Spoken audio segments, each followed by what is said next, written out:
the Vision Quest video series, a step-by-step guide to holistic health. Today's program, we'll discuss crystal therapy. My name is Shelley Lesson-Stockwell, and I'm a hypnotherapist, transpersonal hypnotherapist, which means that I'm very interested in all states of consciousness, the subconscious and the conscious and the superconscious, the part of us that knows expanded things like past lives and future lives and is very intuitive, highly creative. So I'm interested in that as a hypnotist, and I'm also a trance channel, which means that I put myself into an altered state and my guides speak through me. In this show, we're going to explore precious and semi-precious crystals. We'll see how quartz and amethyst crystals can intensify and focus your healing, how color therapy works, and how electro-crystal therapy works as well. There have been few modern-day discoveries which can truthfully claim to be original. The majority of new innovations seem to be the rediscovery of ancient knowledge, which has in some way been lost by the passage of time. This is certainly true of crystal therapy, which utilizes and harnesses electromagnetic energy for healing. Crystals actually have their own energy, and they have, quartz crystal has the ability to amplify, transform, store information. So with this knowledge, we're able to combine the crystal energy with our own energy to actually amplify our own healing energy, or the universal healing energy that's coming through our hands when we work. So when the crystal combines with our energy, it brings light in and amplifies our own natural healing repair system that's already going on in the body. I use crystals as tools to amplify healing energy. I channel the healing energy, and it moves through me into the aura of the person I'm working on, into the chakra centers. It helps to unblock those chakra centers. And it's very much like spiritual healing. But I guess the difference is that the crystals are used, and they're used as tools to amplify that channeled healing. And also, the crystals themselves have certain qualities. And so you have the added energy from the crystals as well as the channeled energy. I do always like to stipulate that it's not me healing. I'm merely a channel for that healing. So it's not me. So it's really a combination of the channeled healing and the crystal energy. First used on the legendary continent of Atlantis, crystals became indispensable to the people of that time, who capitalized on their capacity to store and amplify any power source fed into them. In a manner still mostly unknown to modern-day scientists, large crystals provided lighting, power, and transport. Today, scientists are slowly rediscovering the power of crystals and are beginning to regain some of that lost knowledge obscured over the millennia. Crystal therapy is the therapeutic use of semi-precious and precious crystals for healing.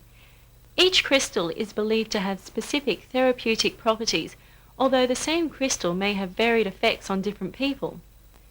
The most common crystals used in general healing are quartz and amethyst crystals. Both these crystals are believed to be very efficient in magnifying healing energies from either a mechanical source or from a human being. Crystal therapy is commonly used in conjunction with color therapy using a crystal light box. This is a box which produces different colors using gels. Different crystals are placed inside the box to focus light energy and project it onto the body. In some parts of the world, electro-crystal therapy is also practiced. This involves the transmission of different pulses of high-frequency electromagnetic energy through specific crystals. They amplify energy, they transfer it, they focus it, they store it. They're very, very powerful tools. Different crystals do have different properties, but we use them as a tool in healing. We actually don't say this crystal heals me. It's like quartz is used as a tool for amplifying sound in radio signals or computers, lasers, all that sort of thing. So they're amplifying the energy of the crystal. But in order to use them as a tool for healing, we can get in touch with the properties that some of the crystals have. So for instance, the rose quartz has a very loving and gentle sort of energy, and so that can help to calm and soothe someone. Amethyst has also a calming energy and can be used to just break up or clear conflict in a room. And then the clear quartz is a great energizer. It can amplify our energy and help us to gain vitality and zest.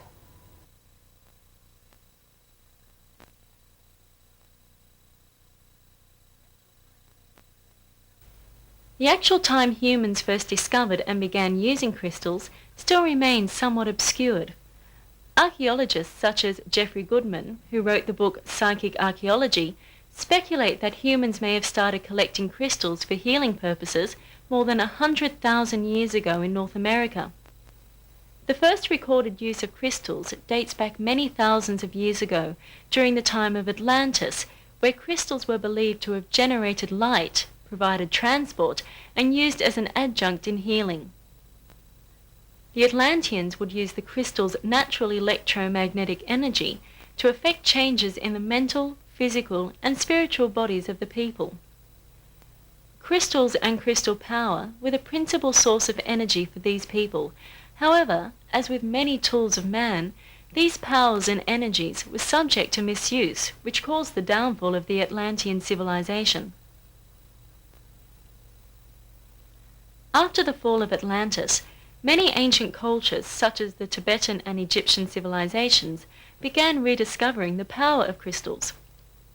Around 3000 BC, the Egyptian priesthood began recreating certain aspects of the Atlantean civilization and constructed the Great Pyramids, which contained a large crystal on its apex. The Great Pyramids were thought to have been created to harness in or tap into the universal energy which came from above. Soon after, the knowledge of crystal healing was passed down through the centuries among countless cultures. The Babylonian and Assyrians used crystals as amulets, while ancient Roman and Greek authors wrote books describing the characteristics of various crystals and stones. In modern times, with the growth of electronics in the 1950s and 60s, synthetic crystals sprouted new interests. These crystals could be grown to specific specifications for use in precision electronic equipment, such as watches or computers. In recent years, with the invention of the crystal wand by London practitioner Harry Oldfield, the ancient art of crystal healing has since been rediscovered. Oldfield's device consisted of a white sound frequency generator connected to a hollow glass tube filled with various crystals and saline solution. The white sound would then be translated into an electric current stimulating the crystals, which will be placed on various acupuncture or acupressure points on the body. Through his research, Oldfield found that numerous crystals contain specific properties affecting different physical, mental, and spiritual aspects of the body.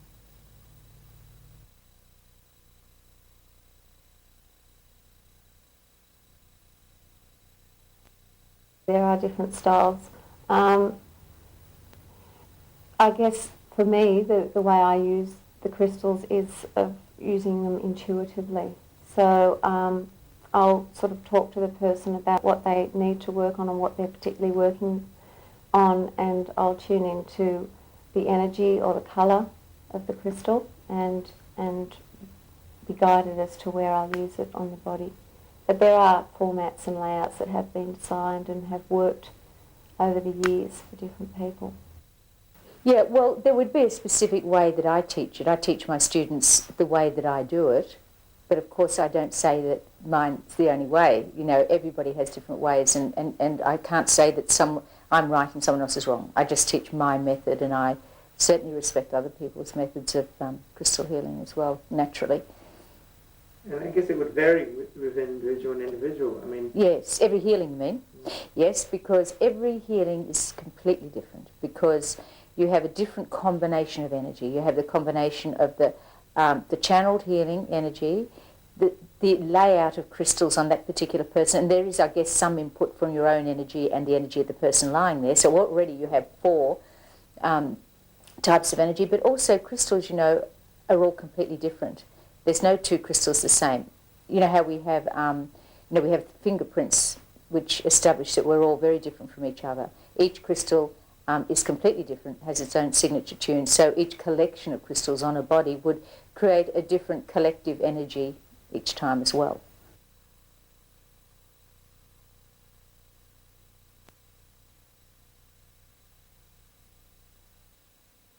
Each crystal is believed to possess a unique property when applied to the body. Crystals can also be used in chakra healing and balancing, where individual crystals balance energies at each chakra point. Crystal pendulums can also be used during a crystal healing to indicate where certain imbalances in each chakra center is occurring. Well, fluorite, as you might have noticed in the healing, I use a lot of fluorite.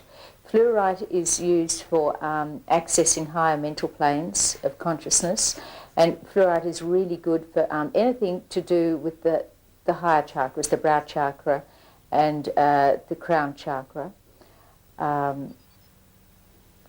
guess fluorite's my favourite crystal. Clear quartz is used for transferring energy, storing it, focusing it, amplifying. And clear quartz crystals are like little computers, and you can actually program a clear quartz crystal for healing or for purifying water or for whatever. Rose quartz is very much the love crystal, and so you use rose quartz on the heart chakra for opening up the heart chakra and for opening up and accessing love. And today I used rose quartz on Joe's heart chakra, but it was a beautiful piece shaped in the shape of a heart, which would then actually empower the quality of that rose quartz crystal, because the shape does lend a certain potency, just as a pyramid shape lends potency to a crystal as well, and a sphere.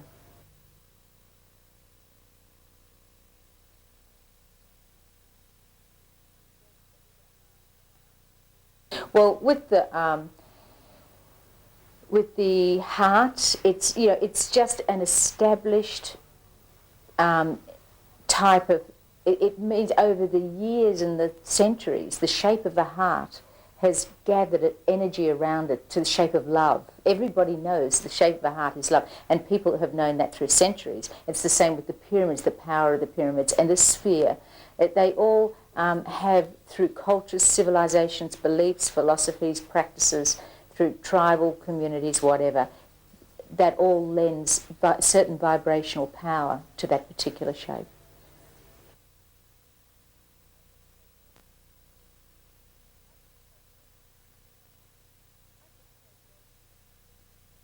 I'd just say go for the crystal that you're attracted to. Definitely not an intellectual decision. It doesn't matter about the price or how large it is or anything else.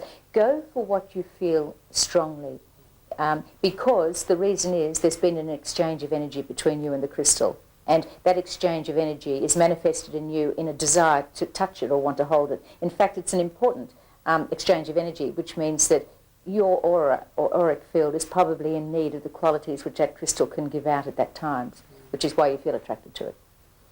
Well, I just say to go into the shop and just, really enjoy looking around the shop, the crystal shop or the market, wherever you are, and just to really go to the crystal that you feel drawn to. Don't have any idea at all about the type you want or anything. Just allow yourself to go in, and there'll be one that you'll just feel a really strong pull, and that'll be the crystal, because it's like the crystal and you have an energy blend, and that means you'll be able to work together satisfactorily.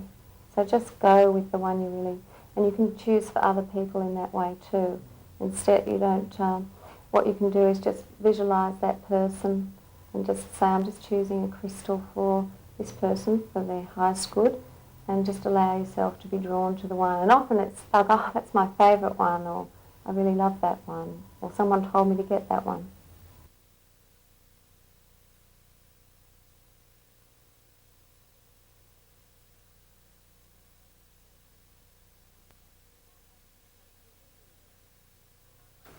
within the aura, I did place an amethyst cluster simply because amethyst clusters are really good for transmuting negative energy to positive energy, which they do. That's why it's good to put a smaller crystal onto an amethyst cluster, because it automatically transmutes negative to positive. So I always put an amethyst cluster into the aura of a person where I'm working. Some people put them underneath the massage table. I just tend to pop it into the aura. So we have that. Of course, I use this beautiful rose quartz heart on the heart chakra for reasons I've just mentioned. I used on the solar plexus chakra the gold and yellow fluorite, because the solar plexus chakra gives off a beautiful yellow energy, and the yellow stones and crystals really assimilate very, very well with that energy. So I use those and citrine. And I also used some beautiful golden tiger eye with it as well. So that was with the solar plexus chakra. And I used, between the chakra centers, as I mentioned, that's a natural double terminated crystal. So I used a series of double terminated crystals at the crown chakra and at the feet as well. And this helps the energy flow to flow very evenly all through the aura. So I like to use double terminated crystals, clear quartz crystals, for that reason. And I had a series of these Marcel Vogel crystals, double terminated ones as well. This isn't a Marcel Vogel one, but here's one of the Marcel Vogel ones I used. And that's a 12-sided crystal. And it's not a crystal that has grown in the ground. Marcel Vogel, who died a couple of years ago, he was the chief scientist at IBM, but his hobby was clear quartz crystals and smoky quartz crystals. He grew them in a laboratory, and this is one of his crystals grown in the laboratory. And it's an amazing crystal for healing. His crystals were incredible. He proved scientifically that if you have a clear quartz crystal in your aura, it automatically diffracts extreme low-frequency radioactive, rays. It was proved scientifically. So I used several of these between the chakra centers, the Marcel Vogel crystals, as well as those natural double terminateds. Up around the crown chakra, here's a couple of clear quartz crystals with rutile in them. And rutile is really good for people with epilepsy, where there's interference with the electrical impulses in the brain. So they're very, very good to use. I use that up near the crown chakra for that reason. Of course, as I said, I used a lot of fluorite because fluorite is my very favourite crystal all around the crown chakra and brow chakra. There's another one.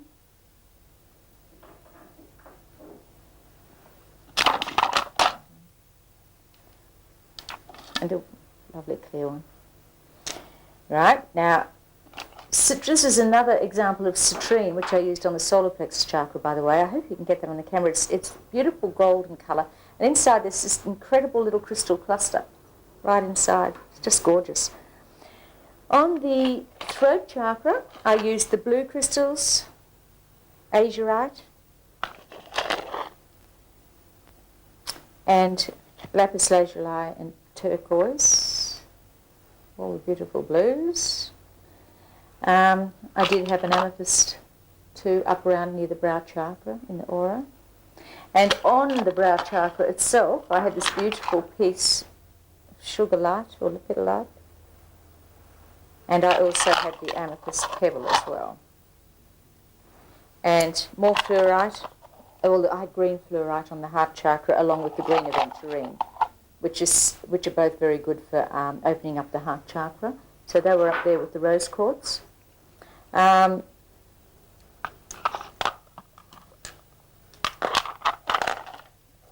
chakra, I used red jasper and carnelian. for emotional, unblocking any emotional blocks. And I had hematite, which is excellent for any fluid imbalance, whether it's the blood or the water. So they're very, very good to use in the aura for that sort of thing. I used pyrite because I knew that Joanne had a problem with respiratory problem with her lungs, and that's very good for that sort of thing. I put black tourmaline in because black tourmaline is very, very good for protection. See, Joanne does a lot of work, psychic work, and so the black tourmaline in the aura just provides a very powerful, like an armour in the aura against negative energy. Smoky quartz for any scarring from operations or any problems down in the base chakra, especially reproductive problems.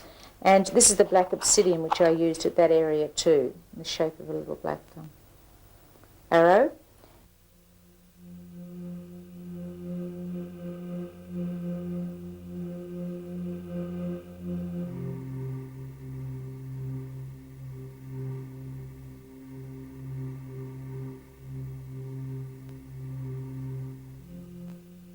Well, in choosing a crystal during a session, I just go with the flow. I don't think about what I'm going to use. The crystals, I have a wide variety of crystals there, and I just go with what I automatically know is needed. I try and keep my intellect out of the way and my ego and my personality out of the way.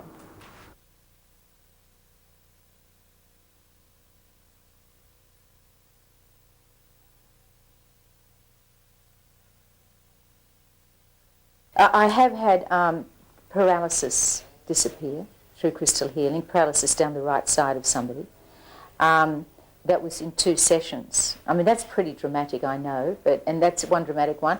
Another one that I'm working on now, gosh, I hope I'm not treading on anybody's toes by talking about this subject, but I'm treating somebody with leukemia at the moment, and we are getting the most amazing results in the white cell count going down drastically, like 70% after one session. And so this has been very, very interesting for me, but I don't like to speak up too much about it because, you know, it's one case. And you have to see many, many cases to be able to confidently say. But could be a combination of things, I guess. Yeah. But and another really good thing the crystals are good for, if somebody's had surgery, if you have surgery or over-abuse of drugs or alcohol or an accident falling over, it actually really damages the aura, really shatters the aura. Now, a crystal healing is perfect for that sort of thing. Perfect. It really is wonderful for stabilising the aura after any of those things. I guess one of the most interesting ones for me was when I first came into crystals, I was very much a child actually, but later on I learned about the properties of crystals and what they meant, but I always felt more to actually be drawn to the crystal than to go for the one that the property says this is what it's for. So I had someone come to me one day and they had just had their wisdom teeth removed and they were in a lot of pain. And it was interesting because I ended up picking a stone which would never have occurred to me to actually use, and they just held that stone over just the outside of their cheek, and it absolutely absorbed all that pain. They felt pain relief fairly instantly. And from my own experiences also, after having minor operations, and I've noticed that I can actually draw pain out, or I can move, shift the energy where there's too much energy to other areas so that it's drawing out that pain or adding energy to areas that need it. I think another interesting way in which crystals I've found have been used are for dream recall. I've had a lot of people say, I can't remember my dreams, I never remember them, and I say, well, okay, just program a crystal to help you and try it and see what happens. And I've had a lot of people ring up in a few days and say, wow, I'm remembering my dreams, are really vivid now, and recording them.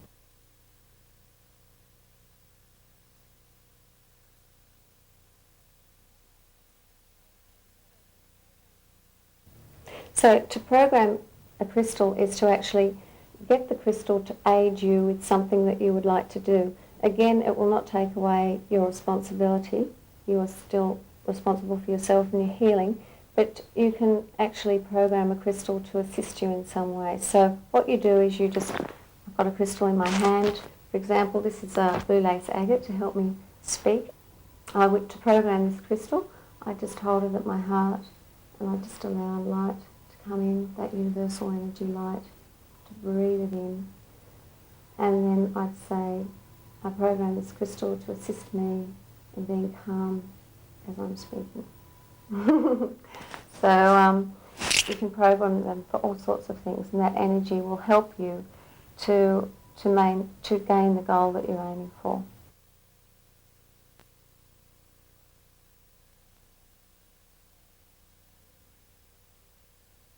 We are made up of energy also, and so in our energy we have an aura, a human energy field, and within that energy field there are 7 major chakras. There are other smaller chakras around the body.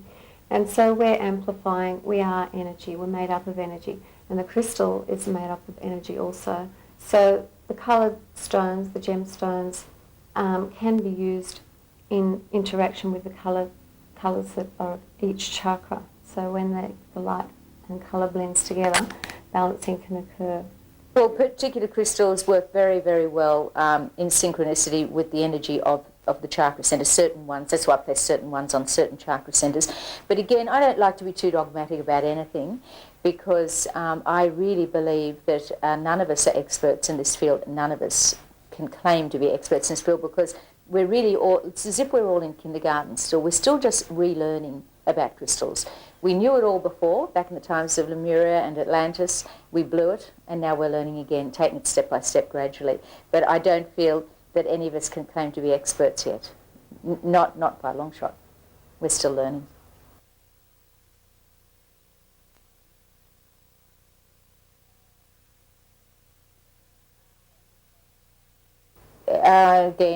It says a lot in the books about these long, dramatic, 2-week rituals of cider vinegar and all this sort of stuff with crystals.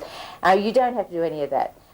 You can clear a crystal with the power of thought. And if you just really project a laser beam of thought energy into the crystal for clearing it, it will clear.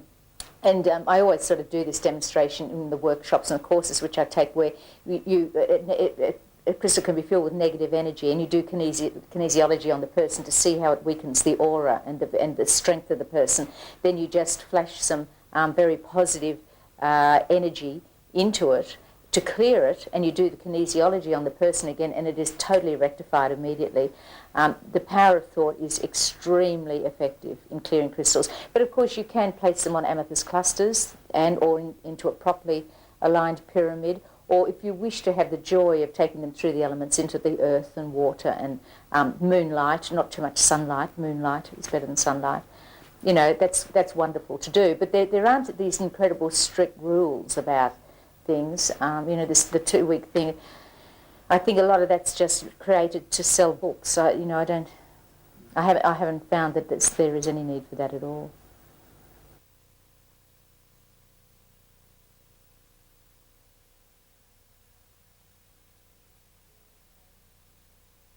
We all have, or most of us have, a concept that there is something outside of ourselves. There is a higher force. Some people call it God, others the universe. And I feel that it's just a wonderful higher force and energy that's really refined and flowing at a frequency. And we're all made up of energy, so we are a part of that universal energy. But as we reflect and draw into ourselves and also allow ourselves to open up, we can connect with a higher energy and allow that to flow through us and bring more balance into our lives.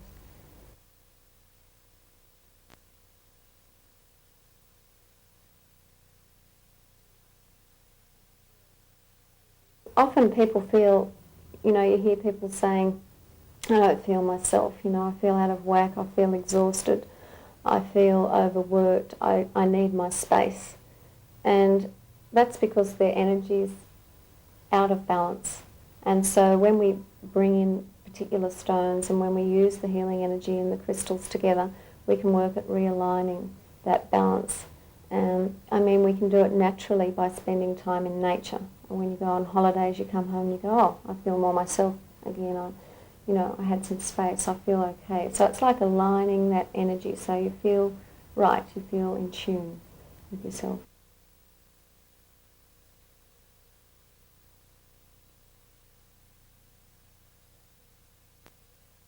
Crystals do go on their way. We don't own them, and I think that's a really important point about them. Often you hear people saying, oh, don't touch my crystal, but I think crystals are to be shared, and especially with children, because they've got all that wonderful, innocent, joyous energy.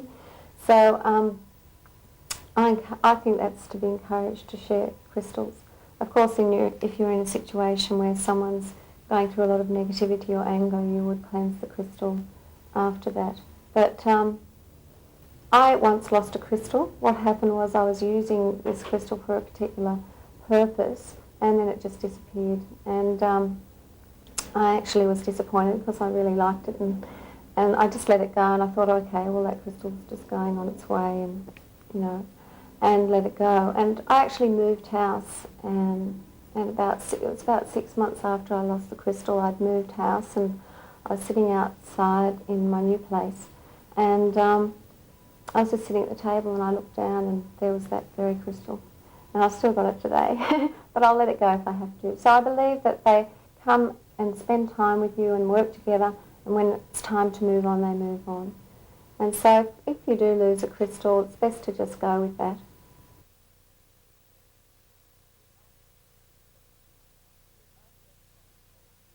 Look, I'm going to say no, even though others might say yes, because, look, crystals are very pure energy vibrations. They're very pure. It doesn't matter about mixing them up together. Crystals, if you get a whole lot of crystals put together, for instance, they all immediately adjust to each other and create a wonderful, harmonious, balanced atmosphere. And I always say we humans could learn a lot from crystals. If you put a whole lot of humans into a small room for a period of time, there'd soon be, division and segregation and all that sort of thing. Crystals adjust to each other. They're very, very pure. I can't see any danger or anything negative about crystals. The only thing that I would obviously warn against is that they do absorb energy, and they don't discriminate, so they can absorb negative energy, which means, and when I say negative energy, illness or depression or anger. So you do have to be very aware of clearing crystals at all times, simply because of this. But that's not the poor old crystal's fault if it absorbs negative energy from somebody who's been handling it.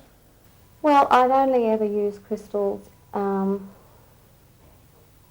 if someone wanted me to. I don't feel that I have the power to say, well, you need this and this is what you're going to have, and so there.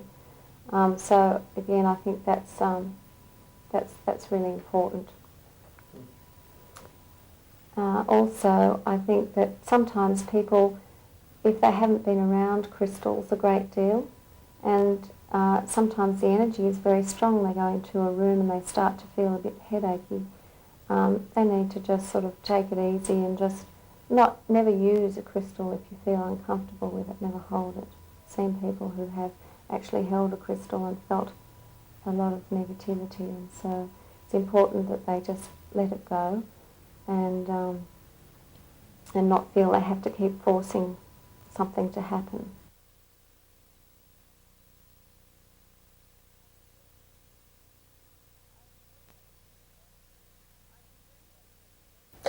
I've been doing it for so many years now, about 15 years or something.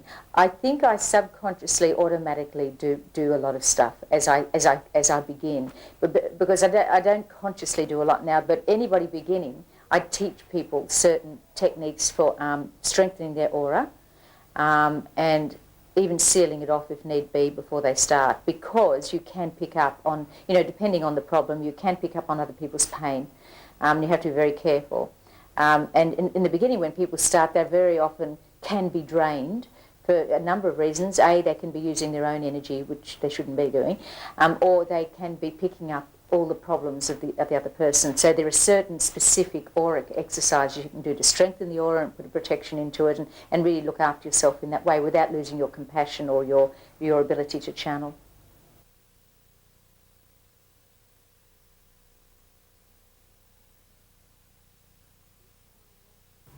Well, I think more and more that there are changes occurring in medical field in their attitudes towards alternative therapy. I mean, just looking at the way quartz is used technologically in laser treatment and all that kind of thing, I think a lot of doctors are actually opening up to the fact that if we're amplifying sound waves, we can amplify our mind, we can amplify thoughts, we can amplify our natural healing abilities. So I think more and more it's becoming more acceptable. Well, funnily enough, I've come into contact with psychiatrists, doctors and police officers and on the subject of crystals and their powers and healing. And I've actually had some really intelligent, warm conversations with these particular ones who I have spoken to. So I haven't encountered derision personally, but I'm quite sure that most doctors out there would be rather derisive of it. Because the doctors that I've spoken to have been really doctors who also practice acupuncture and other things as well, so they're very open to it, you know, even though they don't practice it themselves.